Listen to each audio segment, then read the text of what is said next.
welcome to the Tesla Life number 155 on this July 1st, otherwise known as Canada Day, 2020. Hey, happy Canada Day. Yes, indeed. July 1st is Canada Day for those who are uninformed. So we're partying in the north today. So welcome to the show. As always, joined by our friends, Mr. Casey Green from the DC area. How are you today, sir? I am feeling good to be back at home. I put several hundred miles on the car and burned through 205 kilowatt hours doing a deep dive on last week's software update. And for Canada Day, Tesla has blessed you guys with a 3 points down. So where I'm on 0.1, you're on 0.3. We're 3 points down. That doesn't sound good. The same update. No, you guys. It's so it's 0.0 or point. It's weird because there's multiple decimal points, but on that last decimal point, you're 2 newer than we are, but you get the same features. Okay. So all that work wasn't thrown out. Thankfully. That's right. That's right. Special Canada Day version. Absolutely. Yes. Also joining us, Mr. Patrick Connor from the west coast of Oregon. How are you today, sir? I'm good, and hello out there, Tesla friends. Buckle up for our ludicrous ride into a future that's free from fossil fuels. It gets longer every time. Now that Patrick's got it down pat, he's just adding to it. He's just exactly. I had to wait till I got it right before I started. Yeah. The other present that you're getting for Canada Day is another $1,000 for Autopilot. That's right. Yeah, that's not a good present. That's not a good present. Most. Yeah, that's not a great present for most. But, I've got my drink with the Canada flag on it, and we've been having a great time today. It's been a wonderful day here in Southern Ontario. Hot, humid, sunny, and a great day for going for a little ride or two, which I've done today. Actually met a couple of friends. The one with the Model Y dropped by the Supercharger here in Kitchener. That was interesting to see again. Simon, thanks for coming out. And we certainly had a great time to check out his vehicle, and others just dropped by while we were there and got some views up close of the Model Y, which was great. It looks better in person. It does, but most Tesla vehicles do. Like I found the 3 look better in person. So it's maybe that's all cars. Maybe it's just you know the no. Although the case with the i3 for me, the BMW i3 looked weird in the photos, and then I went for a test drive in it, and I was like, "Oh, this is a fun little car. It was cool looking." Yeah, it's better on the inside, that car. Mark Benton has converted on the Cybertruck. Well, that's a shock. I know, right? Mr. Benton was a proponent of the Cybertruck. Didn't really like the look of it. Right, and then he saw it in person. So he went to the Peterson Museum then. Yes, and as long as you don't call it a truck, he is happy with the looks. So he's calling it Tesla's Cyber Utility. Okay. Well, definition people. Okay. We'll leave Mr. Benton alone then. We won't bother him. We'll let him live in his little bubble. I'm not poking fun. I'm just saying he came around on the styling. Yeah. Because it was topical. In person, he liked it better. So who is this? Mark Benton. He usually wears a baseball cap. He has had a smattering of Tesla vehicles, Model X, a bunch of Model 3s, has a Model Y now. Yeah, and a Ram truck. He seems to get every vehicle, then sell them, then buy another one. It seems to be his pattern. He's out there on Twitter quite a bit. He's a cool dude. Yeah. Well, our first story of the day is people, of course, know that Tesla vehicles are famous for their glass roofs. Most of them have glass roofs, some larger than others. Speaking of that, the Model Y. But this photo recently came in from Asia, and we'll just share that here by clicking on the screen share. I'm still wondering how you do this to a Model 3. It must have been a standard range because the Long Range Plus has all that weight on the bottom. Yeah. Yeah, none of them are light on bottom. No, none of them are. Yeah, So but they can all go fast, which, physics. This is true. we've got this rollover. Obviously, it clipped two other cars, or two other cars were involved in it at least, because there is damage on those other two that are showing, possibly the van as well. But as Casey had commented on the tweet earlier, it's tough to flip this turtle on its shell. But this person managed to do it. But interesting, the airbags laid out. Obviously, I think those would be curtain airbags coming down from the top of the frame, Yep. dropping down. They're just laying where the glass is because of gravity, obviously, and after deflating a bit. Right. But it was good to see that this, the occupants were able to get out, bumps and bruises, but not too much more. So everyone was okay. But yeah. Yeah. And the car, the shell stayed in its proper shape. The roof did not collapse. It held up rather well from what was looking like a fairly major accident here. Yeah. Yeah, we've heard about how with the Model S, when they tried to crush the roof, it broke the machine. I haven't heard similar stories about the 3, but it's good to see that it's one of the safest automobiles out there, if not the safest. And unfortunately, crashes happen, and hopefully you can walk away from them. I'm curious what the stories are for the 3 and the Y, because with the S, they had the fact that it broke the roof crush machine. And with the X, it played Weeble Wobble. Yep. Couldn't fall down. They tried to strap it to a machine and roll it over. Exactly. So I'm wondering if this person had their dash cam turned on, and if that would be interesting video, wouldn't it? Yeah. Oh, the video's upside down. But I wonder if they were at fault or if they were a victim. Obviously, the speed was a factor because that's going to be one of the components to get a Tesla to flip. Yeah. Well, of course, with the language barrier, we weren't able to ascertain most of that. But people were saying, "How did it get on this roof?" Well, it didn't drop from the overhead expressway you saw, obviously. But it'd be a little bent for that. Yeah, I think it might be a little bit more cracked up if it had dropped from about 2 stories in the air. But no, it's good to see, as mentioned. Next story, moving on. We, of course, been talking about the Cybertruck factory that is coming, has yet to be announced. Actually, has been kind of outed, has been pulled back. There was talk about land that had been purchased. Then we were told this was land that could be purchased but has not been purchased yet. It's been optioned, right? We're optioned, yeah. So it's back and forth, but recently, just this week, one Texas GOP member railed against the building of the Gigafactory in Texas, indicating that he felt that there should be more of a pushback to Musk because he doesn't like how Musk operates and feels that Musk would be a bad influence to the business community in Austin or surrounding Austin, where this GOP member resides.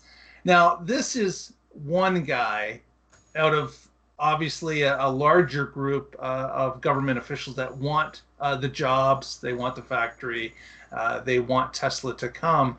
But of course, you put 100 people in a room together, you're always going to get 1 or 2. And this is one of those 1 or 2. So how does Musk operate in this guy's business field?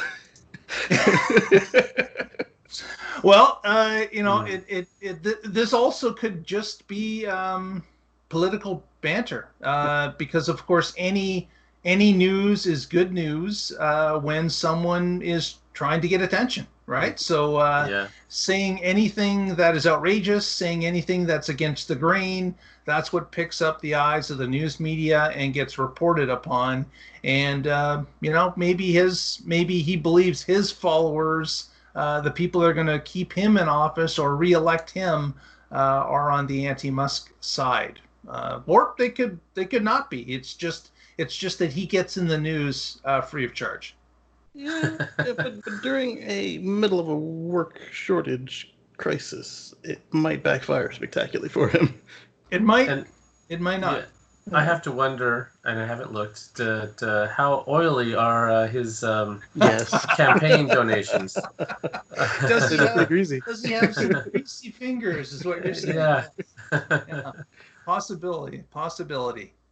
But we'll leave that as it may, If he were and from a see if different his affiliate- name pops up in the news as time goes along. As the actual, again, the actual allocation of where the Gigafactory is going to go. Still, it looks like Austin's in the lead from all the information we can see from the outside.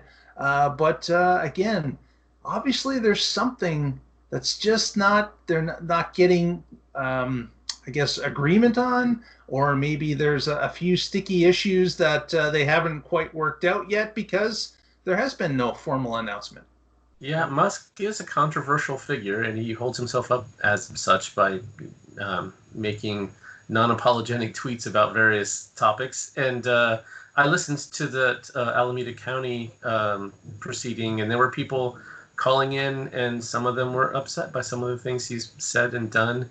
And specifically, one of the problems was he has sued the county where the Fremont factory is, and so there were people saying, if we have some law that he doesn't like, or some process he doesn't like, or some public protection, is he going to sue us? And it's a legitimate question to ask. In the long run, I think it's the best thing to have the factory, have the jobs, have those vehicles, but they have a right to be concerned. Yeah, just based on past performance. Yeah. But it doesn't look like that's a real concern for Texas based on what we've seen of their actual results. I agree. Yeah, this is probably more about politics and publicity than anything else. Yeah, if it had been from the guy's opposition, then I would think, oh, it's probably a labor thing, like legitimate. But with this, it's like it doesn't feel that way. Yeah. So again, we're all just waiting to hear that announcement. I don't know how long I think it was announced previously that Cybertruck Gigafactory was going to be announced by now, or darn close to now, and it's just kind of hanging out there. If we want to see them on the road next year, they better hurry up. I want to see a Cybertruck. I want to test drive a Cybertruck. Come on, Cybertruck. There's nothing that says they can't build them by hand in the parking lot at Fremont. Right. Yes. Another or across the street in that abandoned parking lot that no one knows it's them. They'll just quietly build them there in the abandoned parking lot. Just enough to meet the calendar deadline, and then once one of the other cities figures it out, then they'll move in en masse. Or there's been some movement over at Gigafactory in Nevada. What's to stop them from? There has been. To put in a line there and start producing in smaller volume there. A possibility. Right. And if things drag out for the new factory, that they will pivot and do something like that. But yep. And everybody keeps saying, "Oh, they're taking too long. They're taking too long." I don't think they need the full Gigafactory to show up to make the trucks. Pave the lot, put up 3 tents, and then build the Gigafactory next to the tents while you're building the trucks. And then it's perfect. Yeah. They have to beat Lordstown Motors, because I heard they're going to have the first truck out. The last to announce is the first out the door, they say. out of what, 5 major pickups that we've seen. Yeah, and the other 4 are just seems to drop back a little bit at a time. Every time there's a news conference, there seems to be a delay. There seems to be an issue. There seems to be, you know what, we got to put it back to 2022 for whatever reason. I think Tesla's in pretty good shape when it comes to coming out either first or darn close to first. But either way, competition is a good thing. It is. Yeah, I was expecting a bit more out of that Lordstown presentation. A lot of sizzle. There was a lot of attempted sizzle. They even failed at that, so yeah. Man, okay.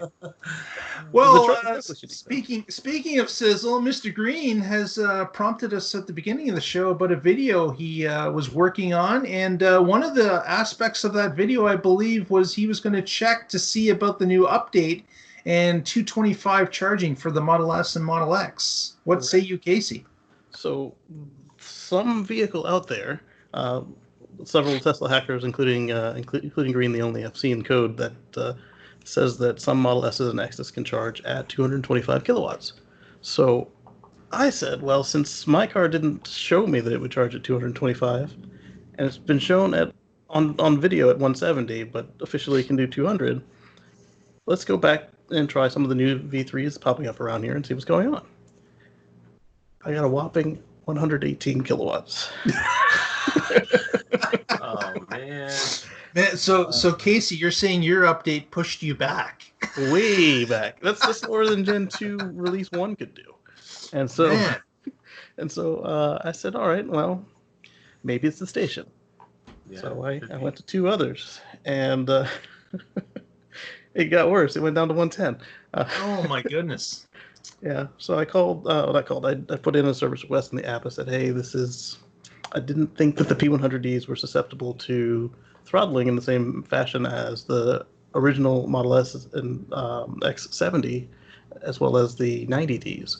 So could you please take a look at? Well, that wasn't the only thing on my request. But I said, before you get here with the parts, please log in my car and check it out. And he's like, it's probably the stations. And I was like, it's probably not stations within a 600-mile radius of me.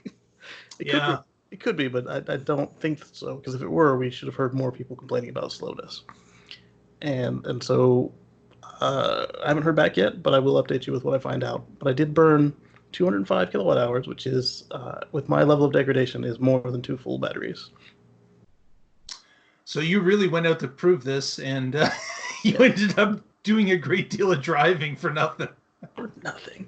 But I did find out a lot of stuff on the deep dive. It's on my editing deck right now, so sometime by the weekend you should expect to see it on the YouTubes. Excellent. We'll look forward to that. Yeah, this although it didn't work for you, this is exactly the kind of progress that makes Tesla awesome. Mm-hmm. I mean, so you had a vehicle that was 150 or whatever, and now it can do 200 kilowatt charging, and so that just makes it so that you can get in and out of that station sooner, which frees it up for the next person, making their whole network more valuable. Even if your car, like mine, I have a 2016, it's not going to ever charge at faster than 120 kilowatt. But hey, if that means I don't have to wait in line because the person in front of me is gone before I get there, that's great.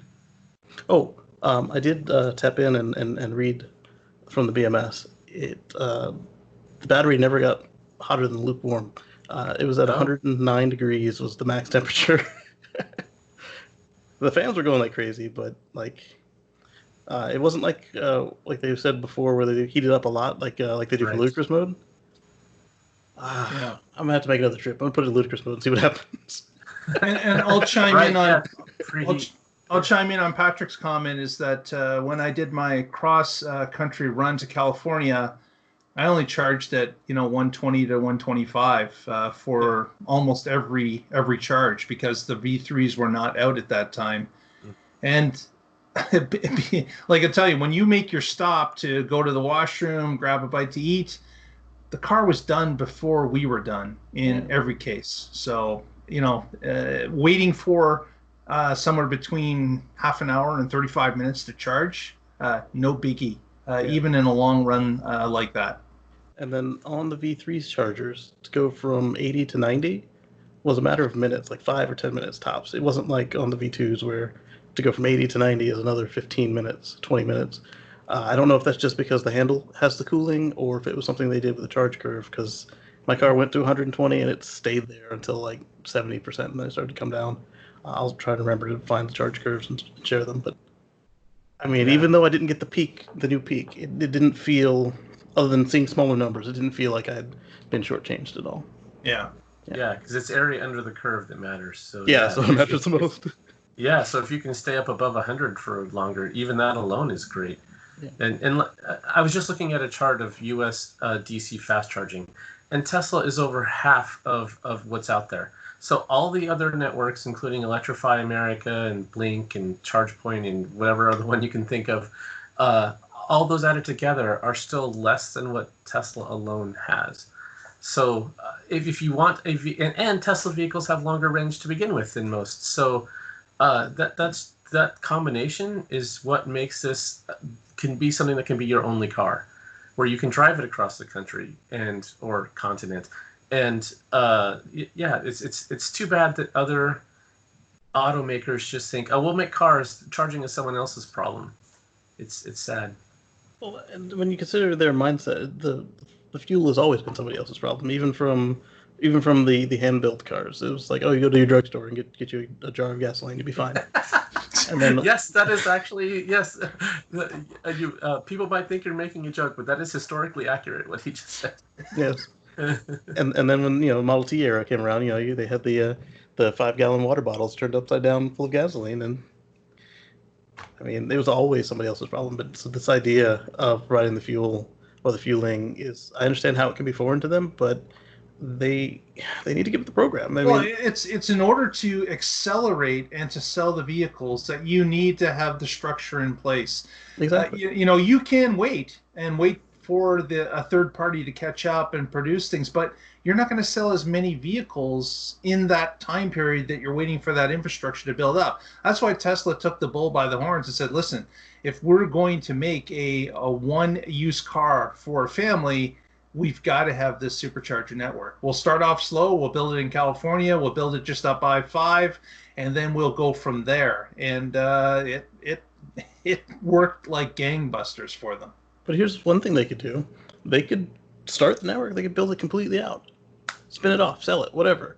Now the equipment exists, and it's being serviced. And so your customers are happy, and you get that infrastructure off the books. Yeah, later. Not suggesting Tesla do that, because they're vertically integrated, but these other companies that aren't used to having that sort of relationship with their customers. Yeah. Well, our next story is about another market that may be boosted by what California has done. And what's that, Patrick? All right. So this is a story on Electrek, and it's titled "Electric Trucks Get Real Boost from California with New Zero Emission Truck Program." And we can go into some more of the details, but I was looking at so this program is going to be moving Class 2 through Class 8 trucks to have zero emission requirements during the period of, here it is, 2024 to 2035. And by 2035, zero emission truck chassis sales should need to be 55% of truck sales and 75% of Class 4 to Class 8 truck sales. So some of the comments that I want to address that were saying, oh, that's ridiculously late. By the time you get to that, the economics will be forcing people to buy those trucks anyway, because they'll be available, they'll be so much cheaper to fuel, the battery prices will have come down significantly by 2035, and I'm not going to argue with any of that. The economics will be driving it, but this is sort of that, this sets that it's not going to be optional. It's going to be a significant amount of sales. That helps create the market, that helps get you the volume, that helps get you the lower cost, and that's what helps make it actually become economically feasible. So this is a nudge. It's a nudge in the right direction, and those sorts of things from California is a huge vehicle market, and there's a lot of vehicles sold in the state. So setting something like this up is a great thing. And even if by the time you get there, you can say, oh, we never needed it. Well, you can only say that because you had it and it accelerated what you wanted. So California Air Resources Board has been a big driver of the electric vehicles that we have on the road today. The carbon offsets that other car companies have had to buy from Tesla to meet these mandates has put a lot of money into Tesla's pockets and helped them become a profitable company, and helping them build more factories to build more batteries to make vehicles more affordable and help. It's a positive feedback cycle, and congratulations, California. This is a great move, and I hope it encourages our entire ecosystem to move to something that's much more sustainable. Yeah, I wonder how the legacy truck makers are going to react to this. If it'll be the same as what the legacy car makers were kind of slow to the uptake, and in some points still are slow to the uptake at this point. I'm wondering if those truck makers are going to be any different. Are they going to be able to see the writing on the wall? Are they going to be able to react faster than what automakers have done even to this point? I think that Yeah. they will probably be more receptive to it because now everybody has to buy a new truck. And half of them already have an electric or fuel cell vehicle that they've been demonstrating for years now. And so now you've got a customer that's captive and they have to pay that big price. Otherwise, they don't meet their mandates. So I would hope that the trucking industry is a little more forward looking than the auto industry. Yes, and like Casey said, a lot of them have been doing like the Navistar, and there are lots of trucks that are out there. It starts with smaller delivery vehicles, the ones that are in cities. That's where the pollution hits the population. So you start with delivery vans, and then you move up to the things that are doing the long haul Class 8 stuff over time. So we just talked about infrastructure. They have to start thinking about that. They can't make the same mistake the automakers have made of, we'll make a vehicle fueling at someone else's problem. Unless you can give a complete solution, you don't have a complete solution, and nobody wants to buy a half-assed solution. So I hope they're smart about making sure that all the Flying J truck stops get fast charging or something like that. Yeah, this is another advantage to their model. Is once that truck hooks up to a load, it's kind of locked into the interstate system. It doesn't really deviate from that or the truck stop system until the load is dropped, because they're huge and they have requirements that they have to meet while operating the road safely. And so they just have to partner up with one of these big fuel depots, and several of them actually, and then their customers are serviced. And then we've got the fleet managers. They're already looking at the savings, like, less maintenance, less brakes. They're probably the same amount of tires, but it's a win-win. And the brake shops are crying right now because they know what's coming. Yeah, so by having California do this, you can start with I-5, do that north to south border, and then now we can extend it into Oregon and Washington. Now you've got the whole 1,500 miles of I-5. Now you can start looking at the offshoots of that head into Nevada and head into New Mexico and Arizona. And so this gives them a way to start in one region, get that right, and then grow it from there. So I wonder if any of the other manufacturers are going to pull a Musk and make it so they don't need the slow lane on the Grapevine. That would be phenomenal if they could keep up with traffic, and then the state could then get rid of the truck lane. Yeah. By 2035 or whatever. Yeah. Well, that'll definitely be a difference. With more electric trucks coming online and being able to travel faster on those overpasses of mountains and large hills, that might be a possibility down the road. Yeah, if you are a trucking company and you have trucks that are going 10 miles an hour up Mount Shasta versus one that's doing 65, and you get your goods delivered sooner than your competition, you just won some market. Yeah, yep. And you as a driver gets home quicker and gets paid the same amount. So exactly. It's win-win for all. Yeah. Well, next story we've got here is some optimism that's being spread by a few different sources now for a Q2 possible surprise for Tesla. There's been a few separate stories. The one we're quoting here is from Teslarati, and even with the Fremont factory being shut down for 5 or 6 weeks in Q2, there is optimism about them getting close to a razor-thin profit. Again, the quarter just ended last night. We are going to hear at some point in the near future. I'm not sure if we'll hear this week, but usually they're pretty quick with the news if it's positive. I guess we'll have to see if we get a news item in by Friday or not about how the Q2 ended up. But there were some banks that were saying that they believed it was going to be close. And we had some believing that, they might get over the hump. So the stock, of course, reacted to that. A number of different analysts pushed up Tesla's dollar amount for the stock, and the stock market certainly grabbed a hold of this and ran with it. but we haven't had the official word yet, and we'll wait to hear it. But that would be really a huge feather in Tesla's cap if they were able to pull off even a razor thin profit in Q2, because of course that plays into the S&P 500 inclusion as well. So there's a number of things on the table here that would help Tesla. But man, I find it hard to believe they can lose half a quarter's production at Fremont, their biggest factory, and still get to the point where they're break even. What about it, Bob?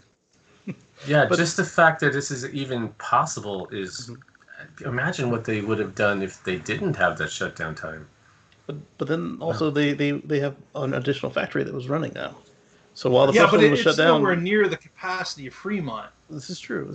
But while Fremont was shut down, China was running, and while China was shut down, Fremont was running. So the dent was lessened. Yes.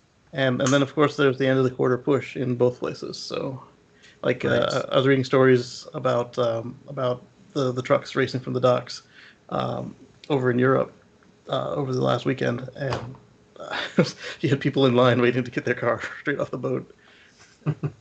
Yeah. Well, as you know, long term, this quarter is not going to be, in the big scheme of things, a decade from now, no one will be talking about this quarter. Other than if it is the one that gets him into the S&P 500, then that will be a milestone.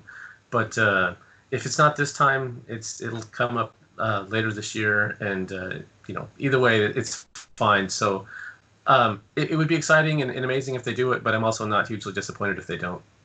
Yeah, if they don't do it this time, then the only thing that they'll talk about in history with this will be everything else that happened this year. So it'll be a mere footnote. But if they make it, like you said, that'll be important. Right, 2020. No, that no one will remember that year. Nothing significant happened in 2020. I heard a comedian say... I can't even think of what happened that year. Oh yeah, it was stricken off the books. Everything was gone for a year. I heard a comedian say that the historians won't specialize in 2020. They'll specialize in either quarters or whole months. Right. Fair enough. Our next story is that Q2 push, and guess what? The Tesla Semi was put into use which makes complete sense for testing, to push cars out from Fremont. So it was spotted along the route between Fremont heading towards Nevada a couple times, and actually it stopped just outside of Sacramento and was caught recharging at Rockland Supercharger, which coincidentally was one of the superchargers I stopped at, and was quite impressed with Rockland with their solar array and their large amount of charging booths that were available at that time. So the truck actually pulled up and used its special silver box to plug into the main power grid there and charge up while it had a load of cars on the back. So we had many comments on Twitter where people were saying, "Oh, I'd love to know the efficiency of that vehicle when it was fully loaded, as opposed to when it was empty, and how many miles did it get to that point when it pulled over in Rockland?" And all sorts of interesting questions that, of course, we have no answers to, because, of course, Tesla is not sharing any of the information from the Tesla Semi and its efficiency on the road in real-world testing. But very interesting to see it's out there and doing some work. I imagine it would be less. Might not be. Go ahead, Casey. I imagine it'd be less efficient without the closed-boxed van behind it, but it is pulling Tesla, so they are pretty aerodynamic as they are. So it should be less than, say, a car carrier hauling SUVs everywhere. Yes, yeah.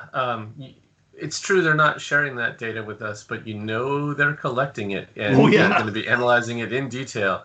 Here it is, really doing some real work in the real world, hauling a real product, and that's all stuff that they're going to use to refine and make improvements to the next iteration.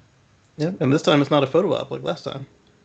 I saw a couple of writers point that one out, that last time they used it before, and I was like, it may have actually completed the trip, but they only did one, and it was for the photo. Like, the cars weren't wrapped. They were wrapping all cars at the time, and none of those cars were wrapped. The Semi was perfectly clean. There were not a bug strike on it anywhere. Exactly. Yeah. But this does point out they've got to start building the mega chargers. Mm. Well, the mega chargers are very closely related to the V3 superchargers. Right, but the V3 supercharger layout is not something that easily accommodates a semi coming through and blocking most of this. You don't want the semi mixing with the cars, no. But that's right. We are stress testing the boxes for them, so. Yeah, and there's not going to be like, well, pull the semi around back, drop off your trailer, then go fill up, then go pick up your trailer again, then head out. No, that's not going to happen. Yeah. So, as Patrick had mentioned, they should, if they're not already, I'd be shocked that they're not negotiating with someone like Flying J or Love's Truck Stops or somebody like that they're trying to get something set up. Or even better, go to the first couple customers and get them to help you get introduced to these companies because of course they've all got huge fueling deals with these companies, and being able to say, listen, we put in a transformer here, we were able to pull power, you're going to collect money from it, you're going to be on the cutting edge, just like some of these other places were with the cars. But now the trucking industry is going this way. Why would you not want to be out front with this? Because there's a path that's already been forged for the others, and they should be, as business people, they should be able to see that, oh my gosh, this is coming to trucking. And if it hits like it hit cars, we want to be on the cutting edge. We want to be out front and be one of the first. It'd be a shame if our truck drivers had to go across the street for their snacks and lunch and shower. Yeah. And there's I don't know if there's the equivalent for the trucking industry as the SAE, or maybe the SAE even covers semi-trucks. I'm not sure. Yeah. It would be really nice if they got together and made a standard for charging that wasn't when Tesla came out with the Model S, they really had to do their own thing, because what was there at that point? CHAdeMO, and that thing was huge and slow. So at the time, yeah, it was. And now here's the chance. The semi trucks are not yet on the market in any significant way, and if we could come up with one standard that was a good one and not a lame one where that forces Tesla to do their own thing because it doesn't meet their requirements, but something that can deliver high power, something that's not going to overheat, something that's not so big that it takes two people to plug in your vehicle. So yeah, hopefully they can figure out a standard that would be really nice. Well, right now the buses are using CCS, but I don't know that CCS is rated to go high enough yet, even with liquid-cooled cables, to handle a semi in the allotted time that they have to work with. So right. hopefully, and then there was also the element of not just that the Tesla was running out of time, but there was also that they were trying to squeeze them out of time so they would go out of business because they didn't have a connector for the car that they had to get on the road or die. Yeah. So they made their own. Yep. Right. We will see. Hopefully, we'll get some more news on this front in the coming weeks, especially with the push that Tesla says they're going to place on the Semi with some production. Maybe some of this will start to come to light pretty soon. Our next story is another picture share here. And if you guys notice this, this is the Model 3, of course, Avitar that shows up inside your car. And if you'll notice, there is a difference here. This car has the aero wheels, but yet is missing now the aero wheel covers. Yes, it is. The Avitar apparently is being updated to allow an owner to select whether or not his cars are showing or have the aero wheels on or off. Or her car. It's funny that I was when I picked up my car initially 2 years ago, I noticed this right away that my aero covers were showing in my Avitar, and I was going, well, I'm never going to have them on there. I'm going to take them off. Do I have the ability to change them? No, I don't. I don't have the ability to change. Well, someone thought of that and decided that they were going to make a change. So apparently, in an update coming, you're going to have that ability, which is, again, these are some of the cool things that Tesla does that they don't have to, but it just makes the owner experience that much little bit better. where these little surprises come your way and allow you, again, the beauty of being updated your software at any given point gives them the ability to send out these little niceties. Obviously, it's not a big deal, but it's kind of cool that they're able to do this, and I certainly look forward to this change that should be coming. It's out now. The other cool thing about this, though, is that you used to get your wheels changed between the supported options. You used to have to call into the service center, and they'd have to download stuff while your car was sleeping. And then they upgraded to allowing us to pick between options that were on our car, and then they realized that, hey, some people are using our wheel beautification kit, so maybe we should add that as a wheel. And that's really cool. All that came in simple updates. I wonder if using the aero cap does change your efficiency slightly. So I wonder if they would take that into account with the range estimator. I hope so. Wow, Yeah. that would be something if they could guess based on your efficiency whether your caps were on or off, and just show it that way. Oh yeah, I was That's thinking even better. better. I'll make it Like automatic. yours too. Yeah. So That's Casey, too you've smart. seen that option already? Well, I drive a Model X, but I've seen Right, you wouldn't other, see that, but right, but I've seen it's other out. people. It's out with the version that you have. Yes, my version includes that feature. Okay. What good. version is that? 2020.24.6.1. Cool. It's a mouthful. Yeah. And then for our Canadian friends, for Canada Day, 2020.24.6.3. Tough to keep that straight, man. Good job. Yeah. I think I'm still on 2020.12, so I've had a ways to go. Yeah. Next story is a little bit about Tesla Energy. We talked about this maybe 3 or 4 weeks ago, how Tesla had joined the UK energy market. And there was speculation about them using the Autobidder software that they have being used in Australia currently and some other markets that they're testing in. But just this past week, Tesla has joined the European energy market. So now in the UK, now in the larger market of Europe as well. And again, this Autobidder software is at the forefront here. It's going to allow them to basically track and sell energy, buying it cheaper, selling it at higher rate times to make money. Basically how that Australian utility in South Australia has been so successful with their Tesla battery operation, being able to sell and collect energy in fractions of seconds based on the cost of electricity at that particular moment in time. So again, we've talked about some of the speculation about how Tesla could use a fleet of vehicles to be a large battery. We've talked about how they have enabled a number of different property owners to install power walls at their house at a discounted rate, so the utility controls the flow of electricity in and out.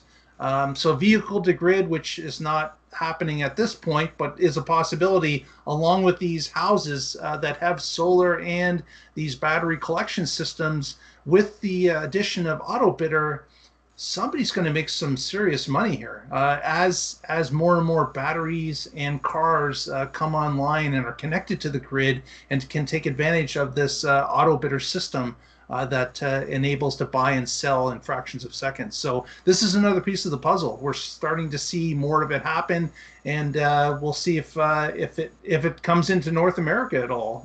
But it certainly looks like it will at one point if these two particular markets are successful. What would be really cool is if they could load this software into your energy gateway if you weren't part of that utility program, and if you're using the time. What do they call it? The Time of use? Not the time of use, but the scheduled departure. So your car's sitting there at 50%, 20%, whatever, and it knows it has to be ready to go by 9 in the morning. Well, that's probably too late for work. Say it needs to be ready to go by 7 in the morning, and all night your power walls are there, and before the sun goes down, your solar panels are just kicking out, and the Autobidder is sitting there just maximizing your value. That would be incredible. And then say your power wall is full, and the rate is low. hey, car, go ahead, it's low right now. Fill up a little bit more closer to that set point for tomorrow. Yeah, the cool thing about this is when we talked about it last week, we made this exact speculation, and now, boom, here it is happening. And when Tesla, we were talking about the semi-truck earlier, way back when they announced it, had their big unveil about it, one of the things they said was they were going to be selling electricity for it at 7 cents a kilowatt hour. And I was like, wow, that's cheap. That's cheaper than here in Oregon. It's typically 10 or 11 cents per kilowatt hour, and we're one of the. It's not like California where it's 25 to 40 cents per kilowatt hour. I started looking at what are the wholesale rates on electricity, and there are times when you can buy it at 2 cents a kilowatt hour when you're buying wholesale energy. And now that Tesla has something like this Autobidder, and if they include storage and solar at their mega charger sites, well, of course, yeah, if you've got this thing that can do this arbitrage and buy stuff at 2 cents or generate it itself, store it in the batteries, use it when you need it, yeah, anybody can make money if you can buy something at 2 cents and sell it at 7. Yeah. So I was skeptical. That just seemed like what? How could they possibly do that? And so did some research. Like, yeah, it absolutely is possible. Yeah. Next, a quick little story. The police chief in Bargersville, Indiana, which we've talked about before, they've bought I believe it was 5 Model 3 SR Pluses to replace their Dodge Chargers.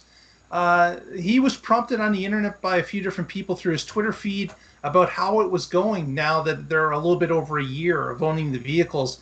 And he came back with a bit of a surprising statement. He believes that they're going to be at a break even or pay for itself mark with these cars in under 2 years. So that was an interesting statement to make. So obviously the test is going well because that's beyond what they had initially thought. It was going to take basically, 5 years, I believe, or 6 to get to the point where the cars completely paid for themselves and the price that they were purchased for. But this new math that the chief is working on obviously is looking at, okay, what actual costs are we putting out for maintenance? What are these cars doing different than the Charger cars were doing? Obviously, fuel's the big thing, idling, things of that nature. So it's great news. I would imagine that if they publish these results as time goes along, that you're going to find many other municipalities and towns and cities that will want to get on the electric train to be able to share in these savings as what's happening this is a suburb of Indianapolis, Indiana. So great news. We look forward to the full 2-year review, which I'm sure is coming in about 10 months. There you go. I'm curious how the police department that won up them and got the performance models, how long their payoff will take.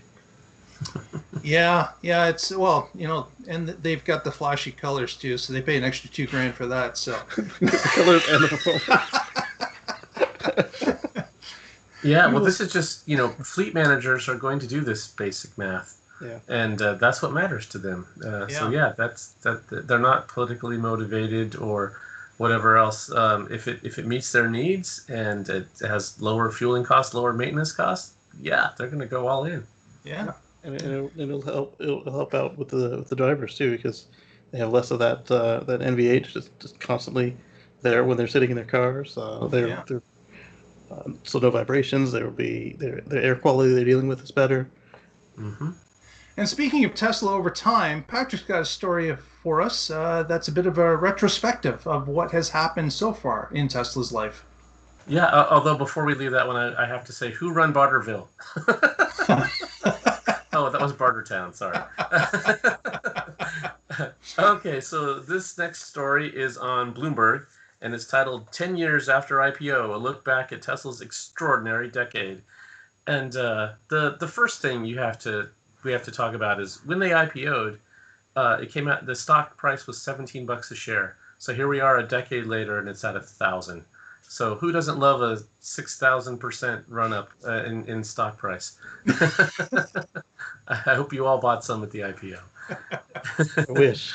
Yeah. I wasn't too far behind though, thankfully. Good. Yeah, that's had a great run. Yeah. So that's the first one. And then think about when they IPO'd. They had been selling the Roadster before that, but then Lotus stopped making some parts that they needed, and they had not yet got the Model S on the road. So they were in a spot where they were a car company without a car. And there were multiple times during this last decade where they were on the edge of not making it for various reasons. So it's awesome they came through every time when they were in a clutch situation. They were able to pull it out and survive, and that's awesome. So I just want to go through a few of the highlights they have here. I'm not going to read the whole article, but some of the points that they make when they got the Fremont factory, that was a big deal, and they were able to do this with a stock swap with Toyota. This was the old NUMMI factory that GM and Toyota had together, and then GM pulled out when they went through their bankruptcy. That left it as the only factory that Toyota had that was a union factory, so Toyota didn't want it anymore. And since Tesla had IPO'd, they were able to do it with the stock swap deal. Toyota actually ended up making a lot of money. They would have made more if they held it, but they held it for some growth. So Tesla got this factory, and right in the right spot for where they were headquartered, and so that worked out great. One of the others, they won Car of the Year with the Model S. It was the 2013 Car of the Year. And so we've talked about this multiple times, how that 2012 vehicle, if you compare it to what's coming out today from the automakers, is still an incredible vehicle. It had over-the-air update. It had a long range. It had great cooling, and I'm not to say that. And Tesla's made a ton of improvements on it since then. So that's still a benchmark in the industry, and rightfully so to have won Car of the Year back then. The Gigafactory was another major milestone. They're still growing that, and one of the things that Tesla has done is they said, look, we have these goals, and there's not enough battery supply in the entire world to meet just our goals, let alone what we hope is going to happen in the industry and all the other products that need batteries.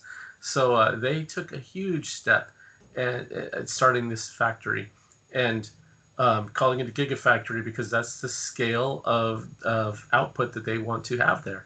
So that was a bold move, and at the time, it was like, are you crazy? Why can't you just keep buying them from Panasonic or whoever? That's not your business. And it was part of their vertical integration, and it turned out to be they partnered, and now they have the supply. We've seen time and time again where other OEMs are postponing their vehicle because they can't supply batteries for it. And Tesla has had their own constraint problems, but without this, they would not be at the scale they are today. So that was another great moment. And then the number 5 on their list here is Tesla's iPhone moment, and that's of course the Model 3. The Model 3 had people lining up to get it like they do for iPhones. It was a much more affordable vehicle. It was what took Tesla from being just this niche luxury vehicle to being something that can go to a much wider market. I'm not going to say mass market because it's still an expensive vehicle relative to $20,000 vehicles. But it opened, every time you bring the price down $10,000 or so, you open it up to a market that's twice the size. So that was definitely a big improvement compared to their Model S and Model X prices. So that was a big moment for Tesla there. We can skip a few. Their acquisition of SolarCity. I was a SolarCity customer and shareholder. So when Tesla bought them, I was like, oh, great. Some of my SolarCity stock will now be Tesla stock. I'm happy to see that. There was a lot of controversy about was he bailing out the company, and wherever you stand on that, it was still a great move for Tesla because they want to be energy generation, energy storage, energy consumption with their vehicles. So that's vertical integration. That was part of their original master plan. And I was certainly happy they could do that move. And if you look at who are going to be solar customers, it's that has a huge overlap with people who drive electric vehicles. If you drive an electric vehicle, you probably care about emissions. You probably care about where your electricity comes from. You'd probably rather generate it renewably. And why not right on your own roof? So another great moment there. They mentioned some of his problems with the SEC, and then going into China. And the last one on the list is, of course, the Cybertruck. That was a huge breakout moment for them. It got them a lot of awareness of people who had not previously been mindful of Tesla. And I think they have over 600,000 reservations for it now. And it certainly got memed like crazy. Somehow breaking that window actually turned into a really good PR move. And that's the last one on the list. If you want to check it out, it's on Bloomberg. Great. Well, thanks for that that long history of 10 plus years now. It's been an interesting ride, and I don't think it's going to change. I think we're in for some more highlights in the next few years coming our way.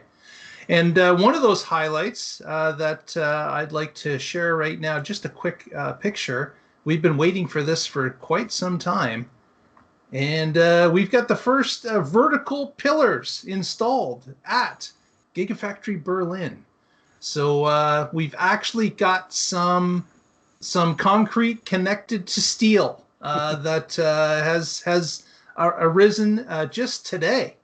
So great to see that.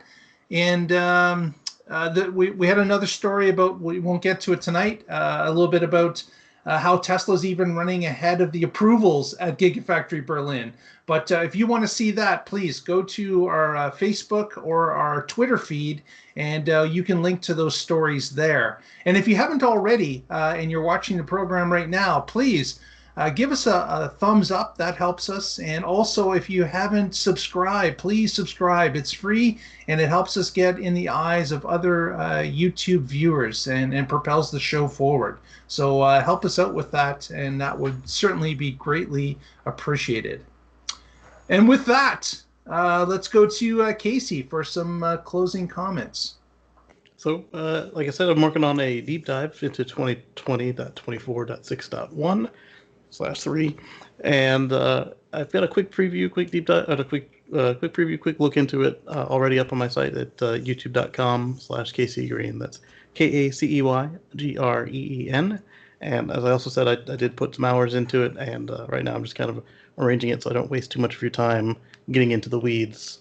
The point is to get into the weeds, but I don't want you to get bored doing it. Don't get lost in the weeds. Yeah, exactly. Yeah, that should be up this weekend if all goes smoothly. Very good. Mr. Connor. After going through that whole thing of what's happened over the last 10 years, it's got me wondering what's going to happen over the next 10 years. Are they going to get into watercraft, aircraft? Who knows what? It'll be exciting, and we have the hardest thing about making that top 10 list was probably picking through. We have something to talk about every week on this show. That's right. Following Tesla is super exciting.